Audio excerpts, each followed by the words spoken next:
ബിസ്മില്ലാഹി അൽഹംദുലില്ലാഹി അസ്സലാത്തു വസ്സലാമു അലാ റസൂലില്ലാഹി വഅലാ ആലിഹി വഅസ്ഹാബിഹി അജ്മഈൻ അമ്മാ ബഅദ്. ഖുലാസത്തുൽ ഫിഖ്ഹ് ക്ലാസ് 292. നിക്കാഹ് കഴിച്ചു കൊടുക്കുക, അതിൽ ഖാദിയുടെ രംഗങ്ങളാണ്. ഖാദി നിക്കാഹ് കഴിച്ചു കൊടുക്കേണ്ട രൂപങ്ങളാണ് പറയുന്നത്. അതിൽ 11 രൂപങ്ങൾ ഇപ്പോൾ ഇവിടെ പറഞ്ഞു. 12ാമത്തെ രൂപം കൗനുഹ മജ്നൂനത്തൻ ബാലികത്തൻ, പ്രായപൂർത്തിയെത്തിയ ഒരു മാനസിക രോഗിയായതാണ് പെണ്ണ്. ഈ വധുവായ പെണ്ണ് ബില അബിം വല ജദ്ദിൻ, അവൾക്കാണെങ്കിൽ വാപ്പയും വല്യാപ്പയും ഇല്ല. അപ്പോൾ വാപ്പയും വല്യാപ്പയുമാണ് മുജിബിർ വലിയ, അനുവാദമില്ലാതെ കെട്ടിച്ചു കൊടുക്കാൻ പറ്റുന്ന, നിക്കാഹ് നടത്താൻ പറ്റുന്ന ആൾ. അവരില്ല.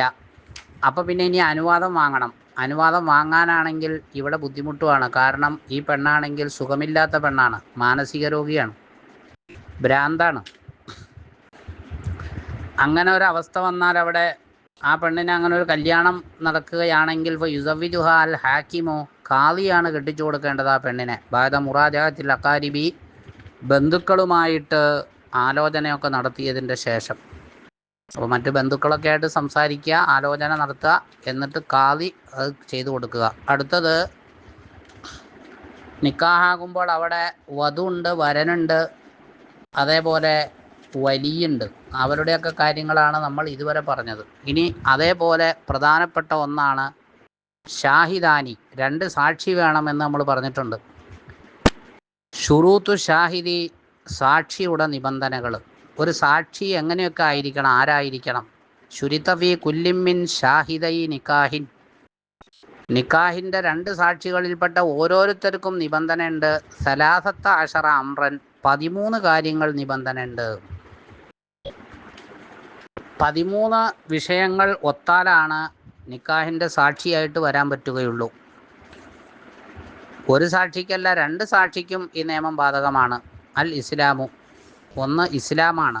അപ്പോൾ മുസ്ലിമിന് മാത്രമേ സാക്ഷിയായിട്ട് പറ്റുകയുള്ളൂ, നിൽക്കാൻ പറ്റുള്ളൂ. വ തക്ലീഫു, മറ്റൊന്ന് ആൾ മുക്കല്ലഫായിരിക്കണം. അപ്പോൾ പ്രായപൂർത്തിയും ബുദ്ധിയൊക്കെ ഉള്ള ആൾ മാത്രമേ ഇതിന് പറ്റുകയുള്ളൂ, സാക്ഷിയാവാൻ പറ്റുകയുള്ളൂ. വൽ ഹുർരിയത്തു, സ്വതന്ത്രനായിരിക്കണം. അപ്പോൾ അടിമയാവാൻ പറ്റൂല. വൽ ദുക്കൂറത്തു, പുരുഷനായിരിക്കണം, പെണ്ണ് പറ്റൂല. വൽ അദാലത്തു, നീതിമാനായ ആളായിരിക്കണം സാക്ഷിക്ക് വേണ്ടത്.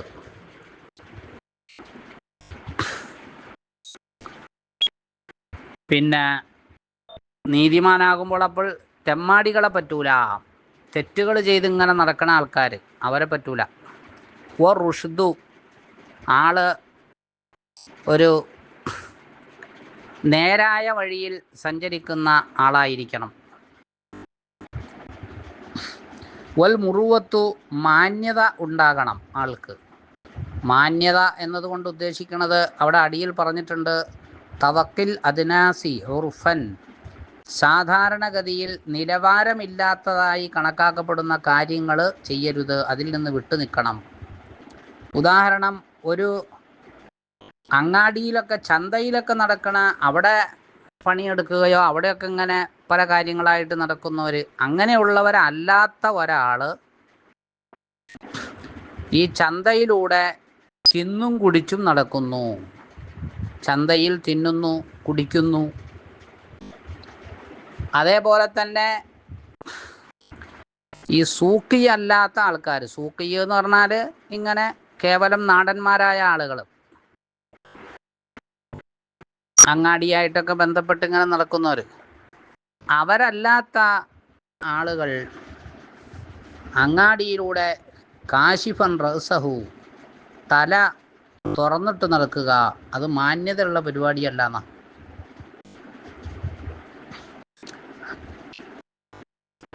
അപ്പോൾ ഉദാഹരണം പറഞ്ഞാൽ, ഇൽമു പഠിക്കുകയൊക്കെ ചെയ്ത ആലിമീങ്ങൾ, അവരിങ്ങനെ തലയൊക്കെ തുറന്നിട്ടുണ്ട് നടക്കുന്നുണ്ട്, തല മറയ്ക്കാതെ. അപ്പോൾ മാന്യതയ്ക്ക് വിരുദ്ധമാണത്. വേറൊരു ഉദാഹരണം അടിയിൽ പറഞ്ഞിരിക്കുകയാണ്, വക്ക ഇഖ്താരിമാ യുദഹിക്കുൻ നാസ, ജനങ്ങളെ ഇങ്ങനെ വല്ലാതെ ചിരിപ്പിക്കുന്ന കോമാളിത്തരം ഇങ്ങനെ വർദ്ധിപ്പിക്കുക, അതൊക്കെ മുറുവത്തിനെതിരാണ്, മാന്യതയ്ക്കെതിരാണ്. ജനങ്ങളെ എങ്ങനെയെങ്കിലും ചിരിപ്പിക്കലാണ് ഉദ്ദേശം. അങ്ങനെയുള്ള കാര്യങ്ങൾ ധാരാളമായിട്ട് ഇങ്ങനെ ഇങ്ങനെ കോപ്രായം കാണിക്കുകയൊക്കെ ചെയ്യാം. അപ്പോൾ ആളുകൾ ഇങ്ങനെ ചിരിക്കും. അപ്പോൾ അത് വലിയ കാര്യമായിരുന്ന വിചാരം. അതൊന്നും മാന്യതയില്ലാത്ത സംഗതികളാണ്. അപ്പോൾ മാന്യത വേണം. ഒ സമഉ കേൾവി, വൽ ബസറു കാഴ്ച, വൻ നുതുഖു സംസാരശേഷി. സംസാരശേഷി ഇല്ലാത്തവർ പറ്റൂല. ഒ തയക്കുതു കാര്യങ്ങളിൽ ഒരു ജാഗ്രത ഉണ്ടാകണം, ജാഗ്രതയുള്ള ആളായിരിക്കണം. അപ്പോൾ മാരിഫത്തു ലിസാനിൽ വലിയ വ സൗജി, ഈ വലിയും സൗജും ഇവരാണ് ഇവിടെ സംസാരിക്കുന്നത്. പെണ്ണിൻ്റെ വലിയ അതേപോലെ തന്നെ വരൻ ഇവർ തമ്മിൽ സംസാരിക്കുകയാണല്ലോ, ഈജാബ് കബൂല്. അപ്പം അവരുടെ ആ ഭാഷ ഇയാൾക്ക് അറിയണം. അവർ സംസാരിക്കണ ഭാഷ ഈ സാക്ഷിക്ക് അറിയണം. അതുമു കൗനിഹി വലിയ മുത്തായിനൻ, ഈ സാക്ഷിയായിരിക്കുന്ന ആള് ഒരു നിർണിത വലിയ ആകരുത്. കാബിൻ ഉദാഹരണം വാപ്പ, ഔ അഹിൻ മുൻഫരിദിൻ ഏക സഹോദരൻ. ഒരു പെണ്ണിന് വാപ്പ ഉണ്ടെങ്കിൽ ഈ പെണ്ണിൻ്റെ നിക്കാഹ് കഴിക്കാൻ ഒരേ ഒരാൾക്ക് മാത്രമേ അധികാരമുള്ളൂ അവിടെ, വാപ്പാക്ക്. അല്ലെങ്കിൽ ആ പെണ്ണിന് വാപ്പയും ഇല്ല വല്യപ്പയും ഇല്ല, പിന്നെ ഉള്ളത് ആങ്ങളയാണ്. ആ ആങ്ങള എന്ന് പറയുന്ന വിഭാഗത്തിൽ ആരുമില്ല, ഒരേ ഒരാളുള്ളൂ.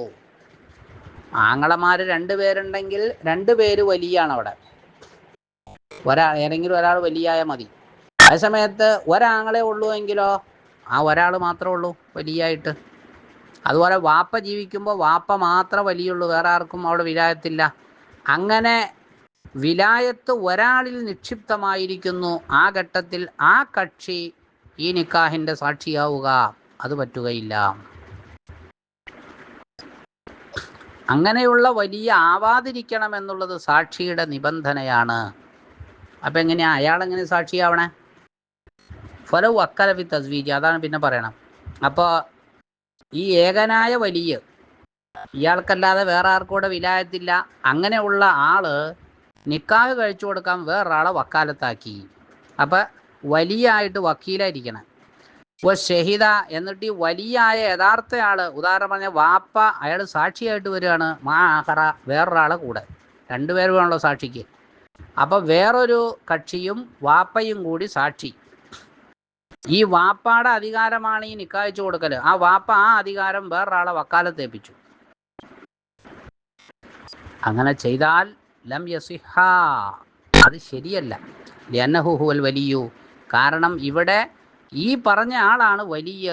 വൽ വക്കീലു, വേറൊരാളെ വക്കാലത്തേൽപ്പിച്ചിട്ട് ഏറ്റുവന്ന ആളുണ്ടല്ലോ, വക്കീലായി വന്നയാൾ, അയാൾ സഫീറുൻ മഹ്ദുൻ, അയാൾ കേവലം അത് ഏറ്റെടുത്തൊരാൾ മാത്രം. യഥാർത്ഥത്തിൽ അവിടുത്തെ വലിയ എന്ന് പറയുന്നത് ഈ വാപ്പയാണ്. ആ വാപ്പ പിന്നെ സാക്ഷിയായാൽ എങ്ങനെ പറ്റും? ഒരു വക്കീൽ നടത്തി കൊടുക്കുമ്പോഴും യഥാർത്ഥത്തിൽ വക്കീലല്ലല്ലോ അതിൻ്റെ ആള് എന്ന് പറയണത്. ഏത് വിഷയത്തിലെ വക്കാലത്ത് ഏറ്റെടുത്ത ആളുടെ കാര്യം അങ്ങനെ തന്നെയാണ്. വക്കീൽ എന്ന് പറഞ്ഞത് ഇപ്പം നടപ്പാക്കുന്നു എന്ന് മാത്രം. സക്കാത്ത് കൊടുക്കാൻ വേണ്ടി നമ്മൾ വേറൊരാളെ വക്കാലത്താക്കി സക്കാത്ത് കൊടുക്കണയാൾ അയാളല്ല. സക്കാലത്ത് വീടുന്നത് അയാളുടെ സക്കാത്തല്ലല്ലോ വീടുന്നത് ഈ മുസക്കിയുടെ സക്കാത്താ എന്ന് പറഞ്ഞാൽ സക്കാത്ത് കൊടുക്കുന്നയാളുടെ സക്കാത്ത്. വക്കീൽ എന്ന് പറഞ്ഞാൽ നിർവഹിക്കാൻ വേണ്ടി ഒരു ഏറ്റ ആള് എന്ന് മാത്രം. അപ്പോൾ പറ്റൂല. അതേ സമയത്ത് ഇപ്പോൾ 2 സഹോദരങ്ങളുണ്ട് പെണ്ണിന്. ഇതിവിടെ അടിക്കുറിപ്പിൽ ഉസ്താദ് എഴുതി കൊടുത്തിട്ടുണ്ട്. ഒരു പെണ്ണിന് 2 ആങ്ങളമാരുണ്ട്. ആങ്ങളക്കാണ് നിക്കാഹിനുള്ള അധികാരം. പാപ്പായും ഇല്ല വല്യപ്പയും ഇല്ല, പിന്നെ ആങ്ങളക്കാണ്. ഈ 2 ആളും വലിയാണ്. അതെങ്ങനെയാണ് 2 ആളും വലിയായത്?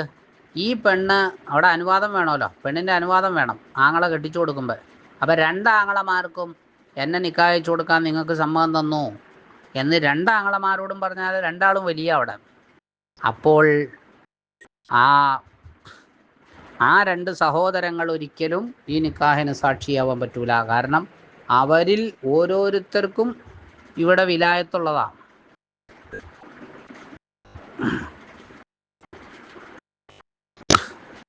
അപ്പോൾ രണ്ടാളും കൂടി നിക്കാഹ് കഴിച്ചു കൊടുക്കൽ എന്നുള്ള ഉണ്ടാവൂല, ഒരാളെ ഉണ്ടാവുള്ളൂ.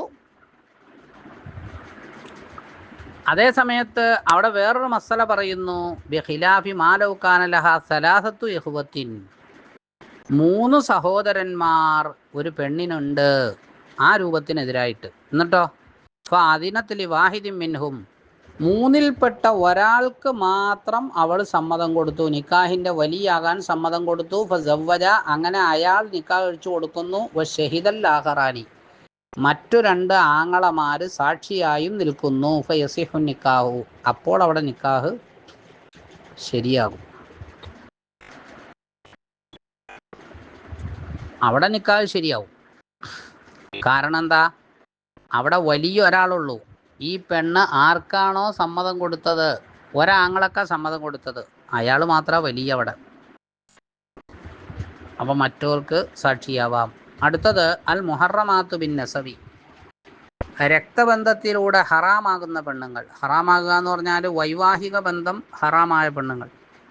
അതായത് ഒരാൾക്ക് കല്യാണം കഴിക്കൽ ഹറാമാണ്, അങ്ങനെയുള്ള പെണ്ണ്. അത് 3 രൂപത്തിലുണ്ട് എന്നുള്ളതാണ്. ഒന്ന്, രക്തബന്ധത്തിലൂടെ ഈ തരത്തിലുള്ള മഹ്റമീയത്ത് വരാം, പിന്നെ വൈവാഹിക ബന്ധത്തിലൂടെ വരാം, പിന്നെ മുലകുടി ബന്ധത്തിലൂടെ വരാം. യഹ്റുമു ബിൻ നസബ്, അപ്പോൾ ഇതിൽ ആദ്യം പറയണത് രക്തബന്ധത്തിലൂടെയുള്ള ഈ മഹറമായ പെണ്ണുങ്ങൾ, വിവാഹം ഹറാമായ പെണ്ണുങ്ങൾ. യഹ്റുമു ബിൻ നസബി, നസബ് കൊണ്ട് ഹറാമാകും, അതായത് കുടുംബപരമായിട്ടുള്ള ബന്ധത്തിലൂടെ ഹറാമാകും. ഗൈറു ഔലാദിൽ ഉമൂമത്തി വൽ ഖുഊലത്തി, പിതൃ സഹോദരൻ അല്ലെങ്കിൽ സഹോദരി, അവരുടെ മക്കള്, അവരുടെ പെൺമക്കള്, അതേപോലെ മാതൃ സഹോദരൻ അല്ലെങ്കിൽ സഹോദരി, അവരുടെ പെൺമക്കൾ, ഇവരൊഴികെ ഹറാമാണ്. അപ്പോൾ ഈ പറഞ്ഞൊരു കുഴപ്പമില്ല. അപ്പോൾ പിതാവിൻ്റെ സഹോദരൻ അല്ലെങ്കിൽ സഹോദരി, അതായത് കൊച്ചാപ്പ, മൂത്താപ്പ, അമ്മായി, അവരുടെ പെൺമക്കൾ പ്രശ്നമല്ല. അതേപോലെ ഉമ്മയുടെ ആങ്ങള, ജ്യേഷ്ഠത്തി, അനുജത്തി, അതായത് മാമ, ഇളയമ, മൂത്തുമ്മ, അവരുടെ പെൺമക്കളും പ്രശ്നമല്ല. പ്രശ്നമല്ല എന്ന് പറഞ്ഞാൽ ഹറാമല്ല, കല്യാണം കഴിക്കുന്നതിന് വിരോധമില്ല അവരെ. ഇവരല്ലാതെ മറ്റ് നസബിലൂടെ രക്തബന്ധത്തിലൂടെയുള്ള ഏറ്റവും അടുത്ത ബന്ധമുള്ള പെണ്ണുങ്ങളൊക്കെ ഹറാമാണ്. വഹുന്ന, അങ്ങനെ വരുമ്പോൾ ഈ രക്തബന്ധത്തിലൂടെ ഹറാമായ, കല്യാണം കഴിക്കാൻ പാടില്ലാത്ത പെണ്ണുങ്ങളെന്ന് പറയുന്നത് സബുൻ, 7 പേരാണ്. അൽ ഉമ്മു, ഒന്നുമ്മ, വൽ ബിന്ദു, മകള്, വൽ ഉഖ്തു, പെങ്ങള്, വൽ അമ്മത്തു, അമ്മായി, വൽ ഖാലത്തു, ഇളയമ, മൂത്തുമ്മ, ബിന്ദുൽ അഖി, സഹോദരൻ്റെ മകൾ, ബിന്ദുൽ ഉഖ്തി, സഹോദരിയുടെ മകൾ. എന്നിട്ട് ഇവരെ ഒന്ന് വിശദീകരിക്കുകയാണ്. ഒമിനൽ ഉമ്മഹാത്തി, ഉമ്മമാരിൽപ്പെട്ടവരാണ്. ആദ്യം പറഞ്ഞത്, ഒന്നാമതായിട്ട് പറഞ്ഞത് ഈ 7 ഉമ്മയാണ് പറഞ്ഞത്. 7 പേര്, അതിൽ ആദ്യത്തത് ഉമ്മ. ആ ഉമ്മ എന്ന് പറഞ്ഞതിൽ പെട്ടതാണ് ഉമ്മുക്ക, നിന്റെ സ്വന്തം ഉമ്മ. വ കുല്ലു ജദ്ദത്തിൻ മിൻ ജിഹത്തി അബീക്ക ഔ ഉമ്മിക്ക, നിന്റെ വാപ്പ വഴിയിലൂടെയോ അല്ലെങ്കിൽ ഉമ്മ വഴിയിലൂടെയുള്ളയോ ഉള്ളതോ ആയ വെല്ലിമ്മ. വൈൻ അലക്സ്, ആ വെല്ലിമ്മ എത്ര തലമുറകൾ മുന്നിലുള്ളതാണെങ്കിലും, അതായത് ഒരാണുമായിട്ട് ഈ വെല്ലിമ്മക്ക് തലമുറയ്ക്ക് വലിയ അകൽച്ചുണ്ട്. സ്വന്തം വാപ്പാടെ ഉമ്മ അത് വെല്ലിമ്മയാണ്, ഉമ്മാടെ ഉമ്മ അത് വെല്ലിമ്മയാണ്. ഇതിപ്പോൾ അങ്ങനെയല്ല, വാപ്പാടെ ഉമ്മാടെ ഉമ്മ, അപ്പോൾ കുറച്ചും കൂടി അകലെയായി. പിന്നെ ആ ഉമ്മാടെ ഉമ്മ, അപ്പോൾ കുറേയും കൂടി അകലെയായി.